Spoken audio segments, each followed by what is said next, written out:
Hello, friends. I feel euphoric to be with you every day. I interact with you through this video series, and I feel glad that we have embarked on a journey to make friends with words, right?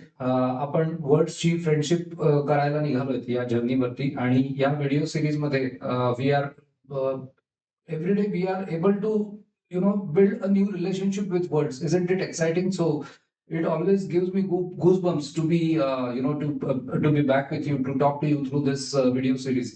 आज आपण काल जे आपण जिकडे थांबलो होतो त्याच्यानंतरच आज आपण पुढचं कंटिन्यू करणार आहोत. So ideas, various ideas and ideas extended, because एक आयडिया ही तेवढ्या आयडियापुरती मर्यादित नसते. त्या आयडियाजला अनेक अव्हेन्यूज मिळतात, जसं की कॉरी, CORRIG, सो कॉरिज, सो करेक्शन. मग आता त्याच्यात इनकॉरिजिबल होऊ शकतं, कॉरिगेंडम होऊ शकतं, आपण जसं काल बघितलं. So one idea, one concept, it gets new branches, है ना. तेच रूट वर्ड लर्निंगचं लॉजिक आहे. सो आता आपण पुढे बघणार आहोत की क्रोन, ही जी आपण आयडिया बघितली होती, क्रॉनिक, है ना.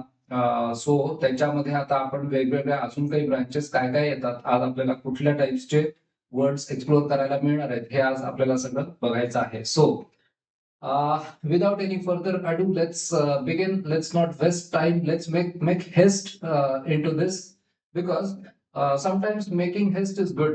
Like, I cannot waste much time, in talking to you, in speaking with you. So I want to make haste and start the session, right?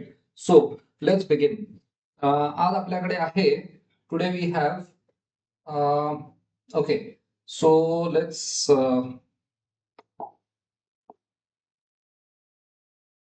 yeah.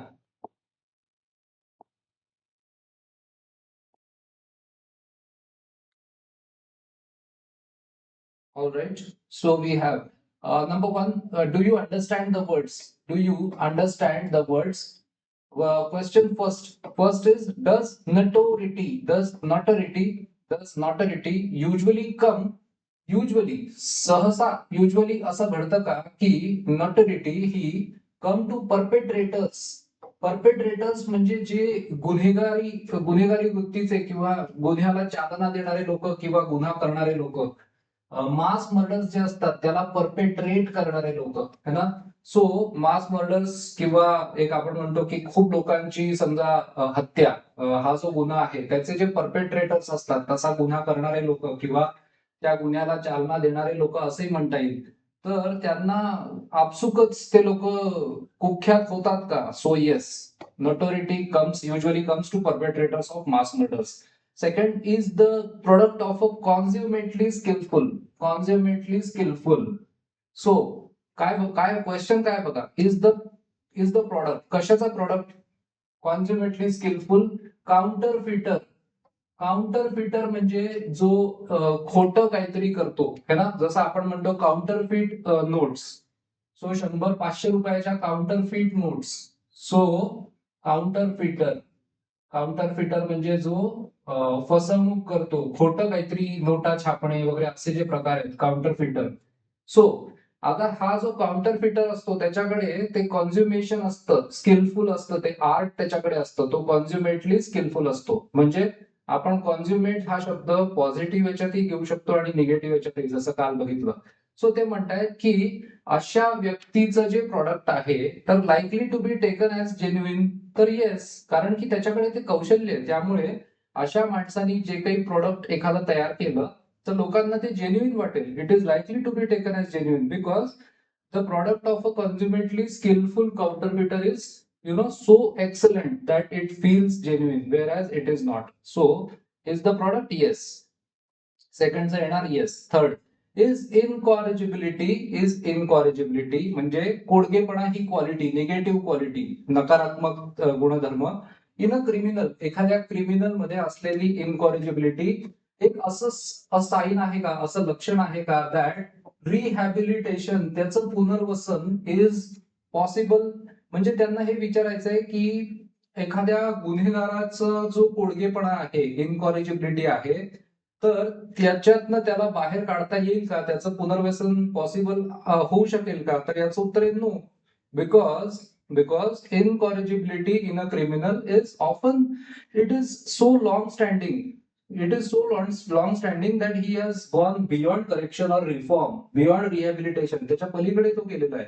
So ते साईन जे आहे त्याच्यामध्ये rehabilitation possible नसतं. So याचं येणार no. Let's take a look at next questions that we have. Number 4 is a geneticist. Okay, याच्यामध्ये आपल्याकडे आहे geneticist, है ना? Right? So we have, is a geneticist interested in your parents characteristics? Yes. कारण की genetics जे आहे, जेनेटिक्सचं जे आहे शास्त्र किंवा सायन्स, त्याच्यामध्ये हेच अभ्यास केला जातो ना, हेरिडिटरी काय आहे, जनुकांचा काय रोल असतो, right? So geneticist is interested in your parents characteristics. Yes. Then does inveteracy, आपण म्हटलं ACY म्हणजे एखाद्याची क्वालिटी, त्यानंतर ITY म्हणजे एखाद्याची क्वालिटी, नुसतं Y म्हणजे एखाद्याची क्वालिटी, पॉझिटिव्ह किंवा निगेटिव्ह, TY म्हणजे quality. So ACY, does inveteracy suggest that habit is new? नाही. इनव्हेटरसी म्हणजे आपण काल बघितलं, इनव्हेटरेट म्हणजे इतकी लॉंग स्टँडिंग हॅबिट आहे की आता कठीण झालंय खूप. सो ती हॅबिट काही न्यू नाहीये, लॉंग स्टँडिंग हॅबिट आहे, खूप जुनी हॅबिट आहे, त्याला खूप वर्षापासूनची, काळापासूनची. So it is not new. No. Number 6, when you consummate a deal, इथे ऍज अ वर्ब वापरलाय. When you consummate a deal म्हणजे एखादी डील, एखादा करार जेव्हा तुम्ही पूर्णत्वाला नेता, म्हणजे कसा तो पूर्ण तुम्ही करता, राईट? तेव्हा do you back out of it? नाही. तुम्ही एखाद्या जेव्हा करार करता आणि तो पूर्ण करार करता, कन्फर्म करता, तेव्हा तुम्ही त्यापासून मागे हटू शकत नाही. So when you consummate a deal, do you back out of it? No. So इकडे करार जेव्हा तुम्ही केला, याचा अर्थ तुम्हाला तो आता पूर्ण प्रत्यक्षात आणावा लागेल आणि तो पूर्ण करावा लागेल, कारण तो तुम्ही करार पूर्ण केला आहे, तो करार कंप्लीट झाला आहे पेपरवरती. So no. Is a veteran actress, veteran actress ज्याच्याकडे खूप एक कौशल्य आहे, you know, she has a good hand at it, she has got skill at acting, long experienced at her art. Yes, she is long experienced at her art. Yes. नंतर 8, do genes determine heredity? Yes, of course. Genes, जनुक, अनुवंशिकता determine करतात. Yes. So 8व्याचा आहे yes.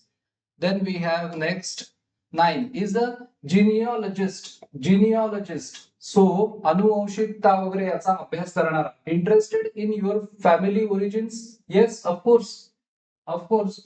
Family origins म्हणजे एखाद्या फॅमिलीचे origins कसे होते, ते त्यांच्यामध्ये काय गुणधर्म होते, काय काय होतं, ते जिनिओलॉजीचा तोच पार्ट आहे, ज्याला आपण वंशावळीचा अभ्यास, पेडिग्री, काल आपण बघितलं होतं.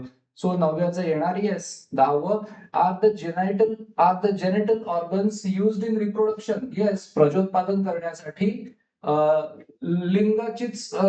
लिंगाचाच रोल असतो ना, used in reproduction. So yes. then is the genesis of something, एखाद्या गोष्टीचा निर्माण, फायनल पॉइंट कुठे असतो? फायनल पॉइंट तर खरं कन्झ्युमेशन असतं, मगाशी आपण जे बघितलं. So genesis of something is not the final point. No, sorry. Number 12, are hereditary characteristics derived from parents? Yes, of course. अनुवंशिक जे काही गुणधर्म आहेत ते पेरेंट्स कडनंच येतात. सो त्याचं उत्तर आहे yes. So do you realise how easy it becomes through roots? Root word टेक्निकमुळे किती आपल्याला शब्द किती क्विकली आपल्याला शिकायला मिळतात. Isn't it exciting? Isn't it amazing? Isn't it astonishing? Like, don't you feel taken aback with such ease, such simplicity, and such smoothness that we can learn words? Cool. So let's continue. पुढे काय आपल्याकडे आता? Next we have is, can you recall the words? आता तुम्ही आठवू शकता का words? Okay. Sexual reproductive is genital और जेनेटल. सो सेक्शुअल ऑर्गन्स किंवा रिप्रोडक्टिव्ह ऑर्गन्स, त्याला आपण म्हणतो ना genital organs. To complete as a verb is to consummate. To consummate, right? To complete is to consummate. Then we have wide and unfavorable reputation. Sorry, पण याच्यानेच घेऊया असं कारण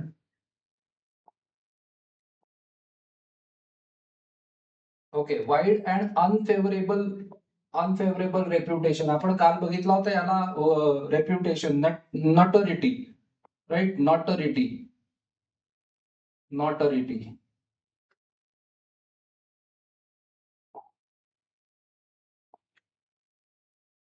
है ना, notoriety. Particle in the chromosome of a cell that transmits a characteristic from parent to offspring. Offspring म्हणजे मुलगा किंवा मुलगी किंवा sorry, parent to offspring, right. So particle in the chromosome, gene, त्या पार्टिकलला काय म्हणतो आपण, gene. It is called gene. त्यानंतर बघूया next. Let's take a look at next part which is okay, number 5, right? We have number 5, which is completion. So completion is consummation, है ना, consummation. Sorry, consummation. Then inability to be reformed, ज्याचं पुनर्वसन होऊ शकत नाही, ज्याला नीट करता येत नाही, ज्याला सुधारता येत नाही. Incorrigibility, incorrigibility.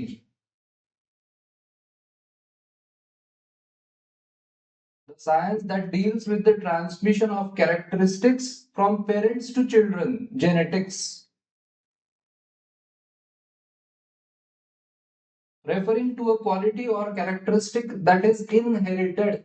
एखादी गोष्ट इनहेरिट करण्यात येते त्याला म्हणतात hereditary. Hereditary quality, hereditary. Beginning or origin is genesis. It is genesis. Let's take a look at next part.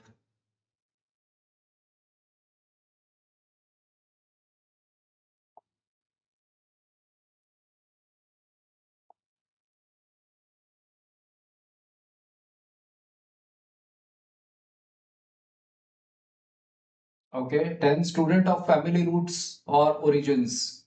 Student of family roots or origins, it is genealogist. It is genealogist.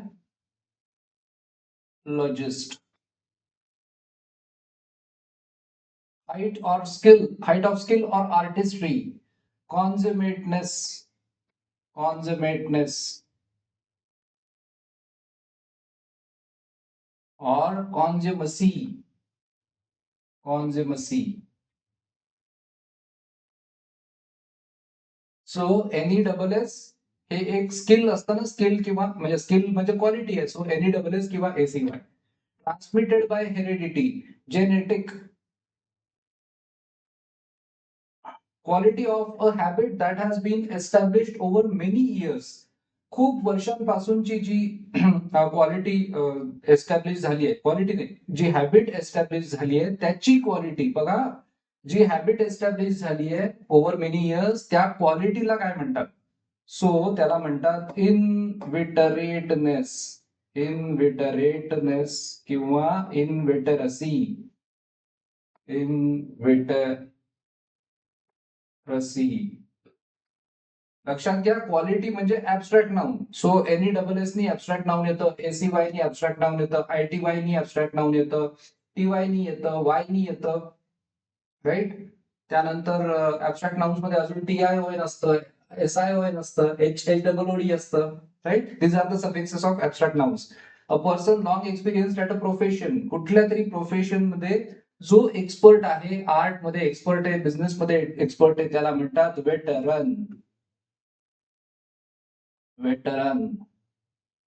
त्यानंतर pertaining to study of family origins, so याला म्हणतात adjective. Okay,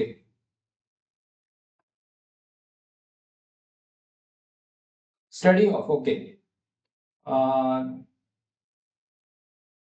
pertaining to a study of family origins. Okay, genealogical, genealogical. Okay, इथे लिहितो मी genealogical,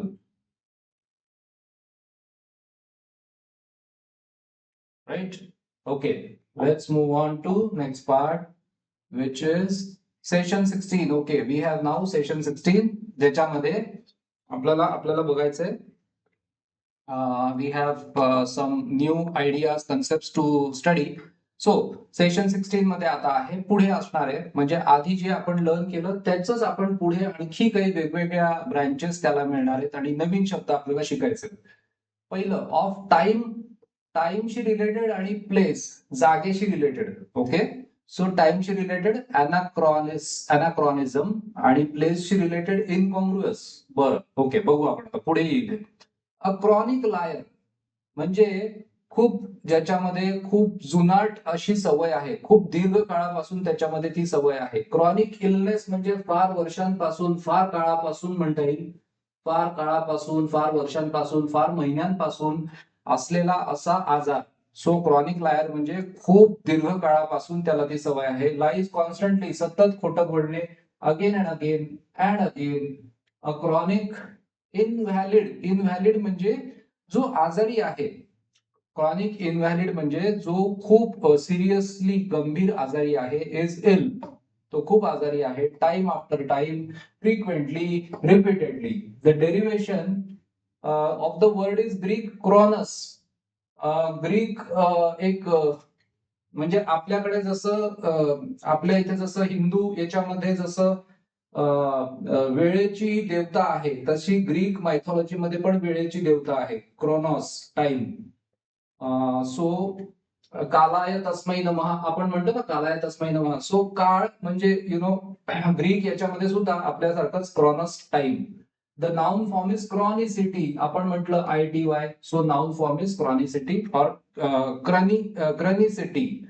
and anachronism, anachronism or anachronism is someone or something out of time. म्हणजे त्या वेळेशी सुसंगत नसणार असं काहीतरी किंवा कोणीतरी. आउट ऑफ डेट, वेळेशी सुसंगत नाही. बिलॉंगिंग टू अ डिफरंट इरा, दुसऱ्याच कुठल्या तरी काळातलं वाटतं असं. इदर अर्लियर, एक तर आधीचा, किंवा लेटर, फ्युचर. एक तर आधीचं काहीतरी वाटतं, ते कॅरेक्टर किंवा ती गोष्ट, किंवा पुढे पुढचं वाटतं. So the prefix ana, like a, म्हणजे हे जे ए नावाचं प्रिफिक्स आहे, जसं की अटिपिकल म्हणजे जे टिपिकल नाही ते. काल आपण हे डिस्कस केलं होतं बघा. काल आपण हे डिस्कस केलं होतं की जसं इन, इन हे जे सफिक्स आहे, काही ठिकाणी या शब्दांची तीव्रता एकदम कमी करतात. म्हणजे अपोजिट ऑफ इन हे प्रिफिक्स पुढच्या रूटला अपोजिटचा रोल प्ले करतो. म्हणजे आपण म्हटलं इन सॉल्व्हंट. सो सॉल्व्हंट म्हणजे काय, ज्याच्याकडे सॉल्व्हन्सी आहे, ज्याच्याकडे पैसे आहेत. इन सॉल्व्हंट म्हणजे पैसे नाहीत. सो काही रूट्स मध्ये याच्या अपोजिट रोल प्ले करतो, याची तीव्रता एकदम शून्य करून टाकतो. पण हेच प्रिफिक्स काही रोल्स मध्ये पुढच्या रूटची तीव्रता वाढवतो. जसं आपण म्हटलं इनव्हॅल्युएबल किंवा इनफ्लमेबल. सो इनफ्लमेबल, तर आपण म्हणतोय इनसॉल्व्हंट म्हणजे जो सॉल्व्हंट नाही असा, पण इनफ्लमेबल म्हणजे जो खूप जास्त फ्लमेबल आहे असा. याची तीव्रता वाढवली आहे याच्यात. सो आता तसंच एच पण आहे बरं. काही ठिकाणी जसं आपण म्हटलं atypical.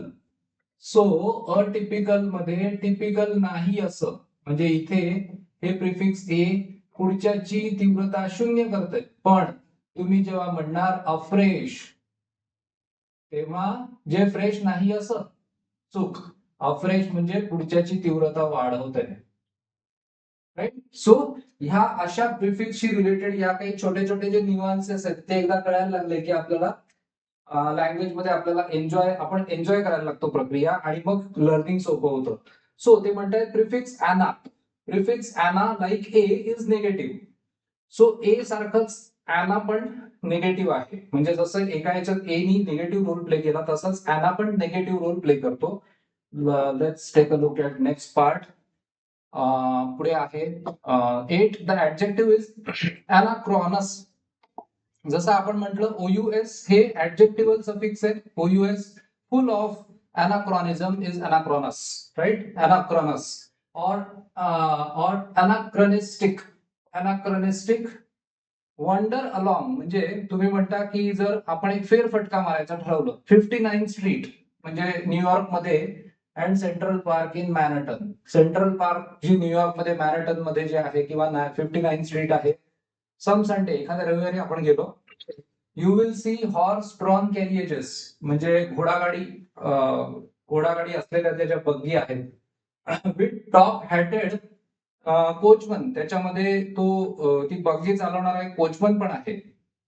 A Vestige of the 1800s म्हणजे 1800s 18व्या शतकातले अवशेष. वेस्टीज म्हणजे अवशेष किंवा ती त्याच्यातलं काही शिल्लक असलेलं असतं ती आठवण करून देणार. Vestiges of the 1800s surrounded by 20th century motor cars. एकीकडे मोटर कार्सही आहेत, मॉडर्न स्कायस्क्रॅपर्स, उंच इमारती आहेत आणि दुसरीकडे हॉर्स ड्रॉन कॅरिएजेस आहेत, टॉप हॅटेड कोचमन आहेत.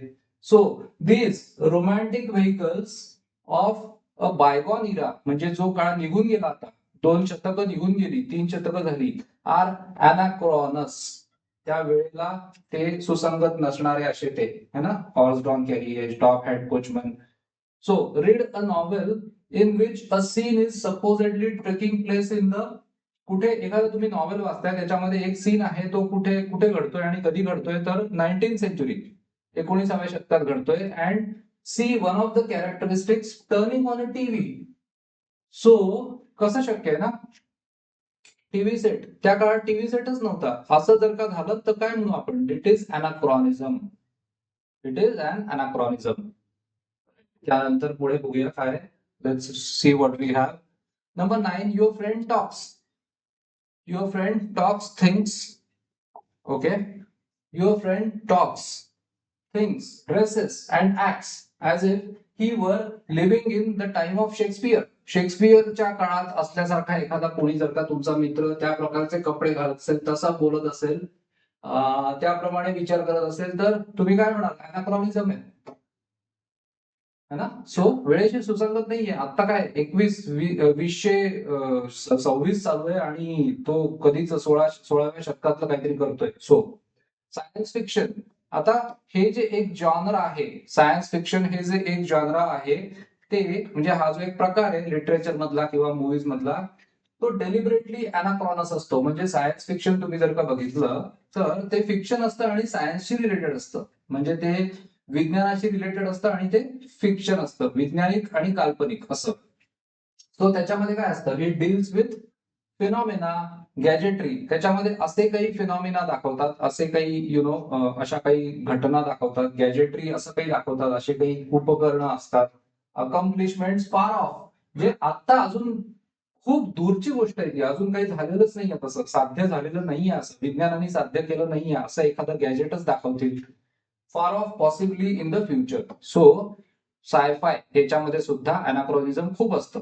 त्यानंतर अनाक्रॉनिझम म्हणजे काय, वेळ ज्याच्यामध्ये सुसंगत नसतं, वेळेशी सुसंगत नाही. Something out of place is. आता अनाक्रॉनिझम इज आउट ऑफ टाइम, पण समथिंग आउट ऑफ प्लेस एखाद्या गोष्टीशी, एखाद्या ठिकाणाशी जे सुसंगत नाही ते इनकॉन्ग्रुअस. इनकॉन्ग्रुअस, राईट. सो तुम्ही कॉन्ग्रुएंट अँगल्स स्टडी केले होते आपण है ना स्कूलमध्ये, कॉन्ग्रुएंट अँगल्स. सो ते जे कॉन्ग्रुएंट असायचे ते सुसंगत असायचे एकमेकांशी.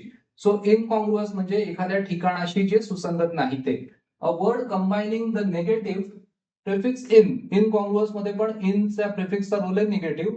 The prefix con means with or together आणि GRU and Latin word meaning to agree or correspond. म्हणजे एखाद्या ठिकाणाशी जे अग्री होत नाही, एखाद्या ठिकाणाशी जे करस्पॉन्डिंग नाहीये, असं काहीतरी म्हणजे इनकॉन्ग्रुअस. आपण म्हणतो ना, I feel so out of place. I feel so out of place when I travel to that place. मी तिकडे गेलो ना की मला असं वाटतं मी त्या प्लेसशी मी तिकडे नाही आहे, म्हणजे I don't agree with them किंवा मला ऑडमॅन आउट सारखं वाटतं. सो आउट ऑफ प्लेस हे तुम्ही एखाद्या ग्रुपमध्ये तुम्ही गेला आणि तुम्हाला वाटतं की odd man out of place, so that is you feel incongruous. त्यानंतर पुढे आपण बघूया. Next we have is the it is incongruous. It is incongruous to wear a sweater. तुम्ही ते म्हणताय की जर का तुम्ही एक sweater, if you wear a sweater and slacks, right. Sweater आणि स्लॅक्स तुम्ही वेअर केलं आणि तुम्ही जर का फॉर्मल वेडिंग सेरेमनीला गेले, तर ते आउट ऑफ प्लेस दिसेल, ते इट विल बी इनकॉन्ग्रुअस आणि incongruous for that wedding ceremony. It is anachronous to wear the vast waist म्हणजे जुन्या काळाचं जे असायचं वेस्ट म्हणजे कमरेचं ते एक हे असायचं बांधायचे ते. सो कॉन्स्पिक्युअस बस्ट इज छाती और powdered wig of the 18th century. So हे अनाक्रॉनस ठरेल, राईट. सो अनाक्रॉनस आणि इनकॉन्ग्रुअस असे दोन शब्द आपण शिकलो. The noun form is of incongruous is incongruity, ITY, noun form, abstract noun, quality, right. Chronological is correct time order, है ना. आपण म्हणतो सांग बरं chronology, tell me the chronology. काल तू पहिल्यांदा कुठे गेलास? 6 वाजता कुठे गेलास? ओके. त्यानंतर तुझं ते काम किती वाजेपर्यंत झालं? 8 पर्यंत झालं. ओके. तर कालची तारीख ही होती. त्याच्यानंतर आज सकाळी कुठे गेलास? त्यानंतर कधी कधी आपण म्हणतो 6 महिन्यापूर्वी. ओके, तू तिकडे होतास. त्याच्यानंतर तू 1 आठवड्यानंतर कुठे गेलास? मग पुढच्या महिन्यात, त्याच्यानंतरच्या महिन्यात काय केलंस? सो वेळेच्या क्रमानुसार आपण जेव्हा काही सांगतो that is chronology, right. Chronological, है ना. In correct time order comes from Chronos. या क्रोनॉस रूट वरनं येतं. To tell a story chronologically म्हणजे to relate the events in the time order of their occurrence. जसे जसे घटना घडत गेल्या त्या त्यांच्या सिक्वेन्स मध्ये सांगणं, that is chronological. Chronology is the science of time order and the accurate dating, ज्या डेटला ते झालं, of events. Logos is science. So chronology is science of time of events according to the sequence. The expert in this field is a chronologist. त्या एक्सपर्टला काय म्हणणार? क्रोनॉलॉजिस्ट. Psychology मध्ये जो एक्सपर्ट आहे त्याला काय म्हणतो? Psychologist. Or a list of events in the time order in which they have occurred or will occur. Okay, fine. पुढे जाऊया. काय आता आपल्याकडे नेक्स्ट आहे 11 अ क्रोनोमीटर, है ना. अ क्रोनोमीटर. सो क्रोनोमीटर काय करतं? तर chronometer combining Chronos with metron. Metron म्हणजे measurement. Is a highly accurate time piece. वेळ मोजण्याचं एक ते एक हे असतं, म्हणजे यंत्र असतं. Especially one used on ships. जहाजांवरती क्रोनोमीटर वापरतात. आणि क्रोनोमेट्री म्हणजे मेजरमेंट ऑफ टाइम. ती वेळ मोजण्याची जी कला आहे किंवा ती जी प्रक्रिया आहे त्याला क्रोनोमेट्री म्हणतात. The adjective is chronometric. Chronometric हे ऍडजेक्टिव्ह आहे. सो ऍडजेक्टिव्ह सफिक्स काय काय आहे? IC आहे, CAL आहे, IST आहे, OUS आहे, है ना. असे बरेच ING आहे, ED आहे. हे सगळे ऍडजेक्टिव्हचे सफिक्सेस आहेत. Add the suffix SYN together. आपण अजून एक टुगेदर साठी बघितलं होतं, CON. अजून एक आहे SYN. हे प्रिफिक्स आहे ना, टुगेदरच म्हणतात. Plus the verb suffix IZE. जिकडे IZE असतं ते वर्ब दाखवतं आपल्याला, ते क्रियापदाचं असतं. To Chronos and you have constructed synchronize. Synchronize करणे म्हणजे काय? तर आता समजा तुम्ही दोघे तिघं मित्र उभे आहात आणि तुम्ही समजा सिंक्रोनाइज केलं तुमच्या ऍक्शन्स. म्हणजे तुम्ही समजा एखाद्या डान्सची प्रॅक्टिस करता आहात आणि तुमच्या ज्या मुवमेंट्स आहेत त्या डान्स मुवमेंट त्या तिघांच्याही एकाच वेळेला मुवमेंट्स होत आहेत. म्हणजे your movements are together in time. So that is called synchronize. म्हणून एखादा जेव्हा ग्रुप डान्स असतो तेव्हा युजली असं पाहिलं जातं की सगळ्यांच्या ज्या मुवमेंट्स आहेत, 7-8 लोक जेवढे ग्रुप डान्स करतायत सगळ्यांच्या मुवमेंट सिंक्रोनाइज असतील तर लोक म्हणतात सिंक्रोनायझेशन किती छान आहे, राईट. परफेक्ट आहे, right. Then etymologically to time together, एकाच वेळी असणं. Or to move, happen or cause to happen. एखादी गोष्ट सेम वेळी घडणं, at the same time or rate, त्याच स्पीडनी घडणं. If you and your friend synchronize your watches. तुम्ही तुमचं घड्याळ एकदम एक्झॅक्ट सगळ्यांचं मॅच केलं तर तुमचं घड्याळ जे आहे ते सिंक्रोनाइज होईल. You set them at the same time. If you synchronize the activity of your arms and legs, as in swimming. तुम्ही दोघं तिघं स्विम करता आहात आणि तुम्ही समजा तुमची सगळ्यांची ऍक्टिव्हिटी आर्म्स आणि लेग्सची स्विमिंगची सिंक्रोनाइज केली म्हणजे काय? सेम रेटनी सेम टाइमला तुम्ही मूव्ह करताय. You move them at the same time or rate. Okay, let's move to the next part which is we have 12. मध्ये काय आहे आपल्याकडे? The adjective is synchronous. OUS. Synchronous The noun form of the verb synchronize is synchronization, TION, है ना, noun form. Disease suffering किंवा feeling. Okay, 3 अर्थ आपण बघणार आहोत. पॅथोस या शब्दाचे 3, पॅथोस या रूटचे. Pathological is diseased. Okay, pathological condition, हे थोडस लक्षात ठेवा बघा. पॅथॉलॉजिकल कंडिशन किंवा पॅथॉलॉजिकल लायर म्हणजे आजाराशी संबंधित आहे. तिथे तुम्ही लॉजिक आहे, लॉजिकल लोगॉस म्हणजे स्टडी, तसं घेऊ नका. तिथे जिथे पॅथॉलॉजिकल कंडिशन असेल, पॅथॉलॉजिकल लायर असेल, तिथे लोगॉस स्टडी तशा अर्थ घ्यायचा नाही. This meaning of the word ignore करतं ह्या पॅथॉलॉजिकल मध्ये. काय? द रूट लोगॉस म्हणजे सायन्स ऑफ स्टडी. इकडे आजार या अर्थाने घ्यायचं. So pathology is the science or study of disease. Pathology lab मध्ये आपण पॅथॉलॉजी लॅबच्या संदर्भात वापरलं तर आपण काय म्हणतो, तिकडे स्टडी ऑफ डिसीज. आपल्याला कोणता आजार झालाय ते त्या टेस्ट करतात पॅथॉलॉजी लॅब मध्ये. So that become study of disease. It's nature, त्याचं काय नेचर काय आहे, कॉज काय आहे, क्युअर काय आहे, etcetera. However another meaning of the noun ignores logos. पॅथॉलॉजीच दुसरं एक नाउन आहे, जसं आपण इथे बघितलं.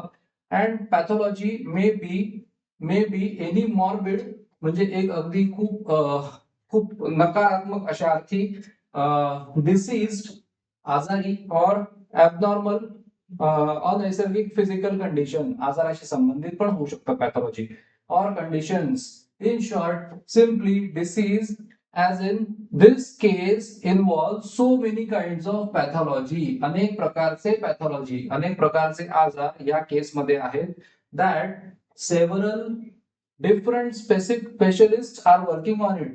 होतं ना असं की बरेच वेळेला कार्डियक सर्जन म्हणजे कार्डिओलॉजिस्टला पण इन्व्हॉल्व्ह व्हावं लागतं. त्याच्यानंतर डायबेटॉलॉजिस्टलाही इन्व्हॉल्व्ह व्हावं लागतं. मल्टिपल आजार असतात ना. सो त्या संदर्भात हे आहे. त्यानंतर let's take a look at next part which is 13 मध्ये. आता हे म्हणतात a pathologist is an expert who examines tissues. Pathology lab मध्ये टिश्यूज आपल्याला टेस्ट, ब्लड सॅम्पल घेतात, वेगवेगळे सॅम्पल्स घेतात, त्याचे टिश्यूज ते एक्झामिन करतात. ऑफन बाय ऑटोप्सी आणि बायोप्सी. आपण बघितलं होतं ना कसं फरक कसा आहे. बायोस म्हणजे लाईफ, सो जिवंत माणसाचं जे टिश्यू आहे त्याचं एक्झामिनेशन, त्यात तो टिश्यू म्हणजे बायोप्सी. आणि मृतदेहाचं ते करतात ते ऑटोप्सी, कारण की त्याच्यामध्ये ते जे सर्जन असतात ते स्वतः करतात ते, म्हणून असं तुम्ही लक्षात ठेवू शकता. किंवा बायोस म्हणजे लाईफ, बायोप्सी म्हणजे जिवंतपणी केलेली टेस्ट, म्हणून उरलेलं काय, मृत झाल्यावर केलेली test. Diagnose disease and interpret the abnormalities. काय अनैसर्गिक काय आहे in such tissues that may be cause by specific diseases. Okay, pathos म्हणजे काय? Pathos occurs in some English words with the additional meaning. पॅथोसचे अजून मिनिंग आहेत. एक आहे सफरिंग, एक आहे डिसीज, अजून एक मिनिंग आहे फीलिंग, भावना. If you feel or suffer with someone, तुम्ही जर का एखाद्या माणसाला काही दुखत असेल, त्याला काही दुःख होत असेल, तुम्हाला जर का त्याच्या बरोबरच ती भावना अनुभवता आली, if you can feel or suffer with someone, तर तुमच्याकडे सिम्पथी नावाची भावना आहे. You are sympathetic. Sym means sym. आता ते मगाशी SYN बघितलं होतं आपण, तर ते म्हणतायत की सिम नंतर पी आलं की मग त्या पी आलं की त्या सिनचं एम होतं, म्हणून सिनचं झालं sim. Sim is a respelling before the letter P. So of the Greek prefix syn. So syn आपण बघितलं होतं टुगेदर, तसंच सिम पण together, with or together. The noun is sympathy, है ना. जसं आपण म्हणतो संवेदना, सहवेदना, sympathy. The word sympathize, IZE. आता ते म्हणतात हजबंड फॉर एक्झाम्पल, जो हजबंड आहे ना, तर तो सिम्पथी दाखवू शकतो. म्हणजे कसं, so the story goes may have sympathetic labour pains, म्हणजे त्याला सुद्धा सिम्पथीची भावना येऊ शकते जेव्हा त्याची वाईफ डिलिव्हरीचे पेन्स तिला होत असतात, अबाउट टू डिलिव्हर, प्रसूतीच्या वेदना होत असतात, तेव्हा सिम्पथेटिक जर असेल हजबंड, तर त्याला सुद्धा त्या वाईफ बरोबर ती भावना अनुभवता येऊ शकते. So that is sympathy. त्यानंतर पुढे आपण बघू द प्रिफिक्स अँटाय किंवा अँटी. द प्रिफिक्स अँटाय किंवा anti you will recall means against. आपण म्हणतो मला अँटीपथी वाटते, आय फील अँटीपथी टुवर्ड समवन, मला राग येतो, असे काही लोक म्हणतात ना, मला त्याचा खूप राग येतो, I have antipathy at him or antipathy towards him. So means against. If you experience antipathy to people or things you feel against them. You feel strong dislike, खूप डिसलाईक, अवर्जन, हॉस्टिलिटी, हेट्रेड, या सगळ्या भावना. The adjective is antipathetic. So तुम्ही बघा आता याच्यामध्ये antipathetic हे adjective आहे, as in an antipathetic reaction to an authority figure. म्हणजे एखाद्या व्यक्तीकडे अधिकार असले, एखाद्या व्यक्तीकडे काही अधिकार असेल, ऑथॉरिटी असेल, त्याच्याविषयी अँटीपथेटिक रिएक्शन जर का आली तर त्याचा अर्थ त्याचा राग आला, त्याच्या ऑथॉरिटीचा राग, त्याच्या अधिकाराचा राग, त्या व्यक्तीचा राग. But you may have no feeling at all, असंही होऊ शकतं. सो फिलिंगशी रिलेटेड काय, रागाची फिलिंग, संवेदनेची फिलिंग किंवा नो फिलिंग असंही होऊ शकतं, जस्ट इनडिफरन्स. सो आपण म्हणतो की औदासीन्य, त्याला काही लोकांना काही देणं घेणं नसतं, बाकीचे एन्जॉय करतात काय, दुःखात आहेत काय, काही देणं घेणं नाही, औदासीन असतात ते, औदासीन्य. Indifference that is lack of any interest, कोणताही इंटरेस्ट नाही, इमोशन नाही, रिस्पॉन्स नाही, कम्प्लीट लिस्टलेसनेस, एकदम औदासीन्य. एस्पेशली वेन, जेव्हा some reaction is normal. Normal माणसाला काही ना काही रिएक्शन यायला पाहिजे, नॉर्मल माणसाची काही ना काही फिलिंग असायला पाहिजे, एक्सपेक्टेड आहे ते. जर का माणूस नॉर्मल असेल तर त्याला आनंद, दुःख, इतरांबरोबर काहीतरी सेलिब्रेट करणे, या भावना. पण जर जो माणूस अपथेटिक आहे, म्हणजे त्याच्यामध्ये उदासीनता आहे, औदासीन्य आहे, तो इनडिफरंट आहे, then a as you know is a negative prefix. Apathetic म्हणजे त्याच्यामध्ये पथेटिक नाहीये, म्हणजे त्याला भावना वाटत निर्माण होत नाहीत, त्याला वाटत नाहीत, पथेटिक आणि apathetic. So the noun is apathy. म्हणजे आपण म्हणतो की जसं काही लोक म्हणतात की आम्हाला या गोष्टीचं काही देणं घेणं नाही, तर त्यांना इतर लोक म्हणतात तुम्हाला एवढी अपेथी का बरं, है ना, तुम्हाला एवढं औदासीन्य का बरं या गोष्टीबद्दल. As in voter apathy. बरेचदा आपण ऐकतो ना की इलेक्शनच्या वेळेला लोक मतदानाला जात नाही. So lot of people ask them why do you have this voter apathy, तुला वोटिंग बद्दल एवढं इनडिफरंट का आहेस तू, तुला का औदासीन्य एवढं. स्टुडंट अपेथी, स्टुडंट मध्ये असलेलं औदासीन्य. ओके, पुढे आपण बघूया. Next we have is the prefix anti. हे झालं मीन्स अगेन्स्ट, हे सगळं झालं आता. येस, वोटर अपेथी हे झालं. 14, 15 ऑन द अदर हँड, दुसऱ्या बाजूला 15 मध्ये ऑन द अदर हँड, दुसरीकडे त्याच्याच opposite, you may be so sensitive. आता आपण एक केस बघितली जिकडे औदासीन्य, इनडिफरन्स, काही देणं घेणं नाही. त्याच्याच विरुद्ध बाजूला ऑन द अदर हँड एखादा व्यक्ती इतका सेन्सिटिव्ह असतो, सो सेन्सिटिव्ह ऑर परसेप्टिव्ह, त्याला इतकं, त्याला ते म्हणजे भावना त्याला इतकी परसिव्ह होत असते that you not only share the feelings, की त्या माणसाच्या फिलिंग्स सुद्धा तशाच्या तशा तो व्यक्ती अनुभवू शकतो of another, but you also identify, म्हणजे आयडेंटिफिकेशन पण त्या माणसाला होतं की अरे हा, याला हे होते आता, with those feelings. In fact experience them yourself as if momentarily you were that other person. So what you have then is empathy. आता बघा थोडासा फरक आहे सिंपथी आणि एम्पथी. सो याच्यातला फरक कसा समजून घ्यावा बघा. सिंपथी आणि एम्पथी काय फरक असेल बघा. तुम्ही जेव्हा एम्पथी मध्ये जे एम आहे ना, प्रिफिक्स एम, सो एम म्हणजे हे व्हेरियंट आहे एन, ई एन च. So when you show empathy,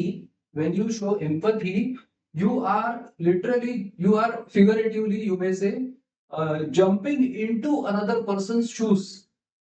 आणि तुम्ही एम्पथी दाखवता आहात. पण सिंपथी मध्ये तुम्ही फक्त म्हणू शकता की त्याचं सांत्वन करताय सिंपथी मध्ये, है ना. सो सिंपथी म्हणजे त्याच्या बरोबर, त्या व्यक्तीच्या बरोबरच तुम्हाला पण दुःख होतंय, पण एम्पथी मध्ये तुम्ही अक्षरशः त्याच्या फिलिंग्स मध्ये जम्प करता आणि तुम्ही ते जसंच्या तसं समानानुभूती, है ना.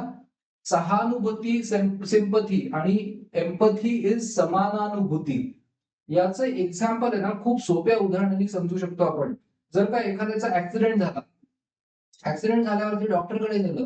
आता डॉक्टरनी सिंपथी दाखवायला पाहिजे का एम्पथी दाखवायला पाहिजे? तर डॉक्टरनी ऍक्च्युली एम्पथी दाखवायला पाहिजे. डॉक्टरनी सिंपथी दाखवली तर तो काय म्हणेल, अरे बापरे किती वाईट झालं, मी तुमच्या दुःखात सहभागी आहे. पण डॉक्टरनी जर का एम्पथी दाखवली तर तो म्हणेल की ओके, सिरियस कंडिशन आहे, मी समजू शकतो की तुम्ही स्ट्रेसमध्ये आहात, तुम्ही काळजीत आहात, पण माझ्याकडनं जे बेस्ट होत आहे ते मी करीन आणि होईल ना बरोबर. सो ही एम्पथी झाली. सो डॉक्टरच जर का म्हणायला लागला अरे अरे अरे किती वाईट झालं, तर कसं होईल? सो त्या केसमध्ये सिंपथीपेक्षा एम्पथी महत्वाची ठरेल. या याच्याने तुम्ही डिफरन्स समजू शकता. Then if what you have then is empathy, you empathize, you are empathetic, और to use an alternate adjective empathic असं पण एक ऍडजेक्टिव्ह आहे, एम्पथेटिक पण आहे. एम इज अ रिस्पेलिंग, म्हणजे मगाशी जसं सिम SYM चा आपण SYN त्या याच्यामध्ये केलं, सिमचं सिम तसं एनचं em, respelling before the letter P of the Greek prefix en, in म्हणजे इन. सो तुम्ही literally you are going in the person and feeling like he feels, that is empathy. Someone is pathetic. आपण मगाशी म्हटलं apathetic, apathy, आता pathetic. So pathetic means who is obviously suffering. जेव्हा तुम्ही म्हणता ना की पथेटिक आहे, त्याची परिस्थिती आहे ना पथेटिक आहे, म्हणजे काय? तर such a person may arouse sympathy, तो व्यक्ती आहे ना इतरांमध्ये सिंपथीची भावना निर्माण करत असतो. जेव्हा आपण म्हणतो ना अरे त्याची अवस्था खरंच पथेटिक आहे, सो काय होतं की तो आपल्यामध्ये सिंपथीची भावना निर्माण करत असतो, पीटी दयेची भावना निर्माण करत असतो. आणि तुम्ही बघा काही वेळेला असं होतं की एखाद्या व्यक्तीची दया सुद्धा येते आणि थोडस राग सुद्धा येतो. सो या दोन्ही याच्यामध्ये आपण म्हणू शकतो की पथेटिक आहे, तो पथेटिक आहे. सो त्यामध्ये वाईट वाटणंही असतं आणि थोडस अँटीपथीचं फिलिंग असू शकतं. So it depends. So or perhaps antipathy in you. So a pathetic story म्हणजे तुमच्यामध्ये काहीतरी फिलिंग ती स्टोरी निर्माण करते, इज अबाउट सफरिंग. कोणती फिलिंग? काहीतरी फिलिंग म्हणजे अबाउट सफरिंग, दुःखाचं फिलिंग तुमच्यामध्ये ती आणते. And again is likely to arouse म्हणजे काय? चालना देणं. कशाला? दुःखाला चालना देते एखादी गोष्टी, तुमच्यामध्ये दुःख एखादी गोष्ट निर्माण करते. सॉरो किंवा पीटी, दया. Right. Next what we have next is 16. Some interesting research was done many years ago by Dr. J.B. Rhine. J.B. Rhine म्हणून एक डॉक्टर होते आणि त्यांचे associates at Duke university on extra sensory perception. काय असतं बरं हे ESP? याच्यावरती मूवीज आले, खूप मूवीज आले. Extra sensory perception, paranormal activity, right. So काय आहे एक्स्ट्रा सेन्सरी परसेप्शन? म्हणजे असं काहीतरी असतं की जी एक आपण म्हणतो की एखाद्यामध्ये ती क्षमता असते, त्याच्यामध्ये एक्स्ट्रा सेन्सरी परसेप्शन असतं. परसेप्शन म्हणजे काय? नॉलेज, एखादी गोष्ट जाणणं. सेन्सरी म्हणजे काय? इंद्रियांच्या द्वारे जाणणं. आता आपण जसं की बघतो, आपण ऐकतो, आपण चव घेतो, स्पर्श करतो, या इंद्रियांच्या द्वारे आपण परसेप्शनच घेत असतो, नॉलेजच घेत असतो, जाणत असतो. पण याच्यापेक्षा सुद्धा काहीतरी एक्स्ट्रा, अतिंद्रिय, मराठीमध्ये त्याला शब्द आहे अतिंद्रिय, इंद्रियांच्या पेक्षा सुद्धा काहीतरी जास्त काही लोकांमध्ये गिफ्ट असतं, काही लोकांमध्ये हे गॉड गिफ्ट असतं त्याला म्हणतात. So extra sensory perception, you will find an interesting account of Rhine's work. यांनी एक त्याच्यावरती एक पुस्तक होतं in his book the reach of the mind. म्हणजे आपलं मन कुठपर्यंत पोहोचू शकतं, जो माणूस आता आपल्या समोर नाही आहे अशा माणसाबद्दल काही लोक काही गोष्टी जाणू शकतात. सो त्यांना ESP नावाची गोष्ट असते. What makes it possible for two people separated by miles of space, एखादा माणूस इंडियामध्ये, दुसरा माणूस ऑस्ट्रेलियामध्ये, to communicate with each other, ते दोघं एकमेकांशी कम्युनिकेट करतायत. विदाउट कम्युनिकेट करतायत पण कसे? Without recourse means without help of messenger, telephone नाही, मेसेंजर नाही, टेलिग्राफ नाही, पोस्टल नाही, सर्व्हिस पण नाही. मग ते कम्युनिकेट कसे करतायत? So telepathy. Tele means distance, pathy means feeling. So एक व्यक्ती भारतात, एक व्यक्ती ऑस्ट्रेलियामध्ये, दोघांमध्ये टेलिपथी झाली तर त्यांना इतक्या दुरून सुद्धा त्यांच्या भावना त्यांना कळू शकतात. Right. Also called mental telepathy. So दुसऱ्या व्यक्तीचं माइंड एखाद्या व्यक्तीला हजारो मैलावरून कळतं. So though they do not yet admit to knowing, त्यांना कळत नाही हे कसं घडतं, त्यांना ते नाही माहिती. सो त्याचं काही लॉजिकल उत्तर देता येत नाही. So how can one person read the mind of another, दुसऱ्या व्यक्तीचं मन, एखादा खूप लांब असलेला व्यक्ती, फोन नाही, इंटरनेट नाही, मेसेंजर नाही, कसा वाचू शकतो? So simple, by being telepathic झालं तर तो अंतरावरून दुसऱ्या व्यक्तीचा माइंड समजू शकतो. But no one can explain, कोणीच एक्सप्लेन करू शकत नाही की हे कसं झालं. ओके, त्यानंतर 17 the chemistry or biology of it, कोणाला कळत नाही, कोणाला सांगता येत नाही ते टेलिपॅथी जे आहे ते झालं कसं, ते होतं कसं, त्याची केमिस्ट्री, बायोलॉजी, त्याचं सायन्स, त्याचं लॉजिक काही कळत नाही. Telepathy is build by combining pathos means feeling with the prefix tele means distance. Pathos, feeling, tele, distance. The same prefix we found in telephone. Phone means sound. Tele म्हणजे distance. लांबवरून येणारा आवाज आपल्याला ऐकता येतो telephone मध्ये. Telegraph and telescope, खूप दूरचा आपल्याला स्कोप, सो बघणं, दूरवरचं बघणं. Tele means distance. Telepathic communication occurs when people can feel each other's thoughts from a distance, when they have ESP, extrasensory perception, त्यांच्याकडे त्या अतिंद्रिय शक्ती आहेत, अशा लोकांना हे जमतं. सो आपण आज मराठीमधनं आणि इंग्लिशमधनं काही गोष्टी खूप नवीन नवीन कन्सेप्ट आपण प्रिफिक्स, सफिक्स, रूट्स आपण आज डिस्कस केले. And the amazing part is we start realizing that language is actually something very something worth enjoying, something worth giving a try at, or giving a try to, something worth getting involved in, and that too without any burden. So या पद्धतीने आपण आणखी बरेच sessions आपल्याला या पुस्तकातले घ्यायचे आहेत. पुढे आणखी इंटरेस्टिंग कन्सेप्ट आहेत. टिल देन, जसं मी म्हणतो, तुम्ही नोट डाऊन करा, नोट डाऊन करत जा, keep joining the sessions, ask your queries. हे पुस्तक प्रत्येक कॉम्पिटिटिव्ह एक्झाम मध्ये व्होकॅब्युलरीसाठी आणि तुमच्या ओव्हरऑल व्होकॅब्युलरी एनहान्समेंटसाठी प्रचंड महत्वाचं आहे. Keep joining, keep learning, have fun and stay safe. Thank you so much.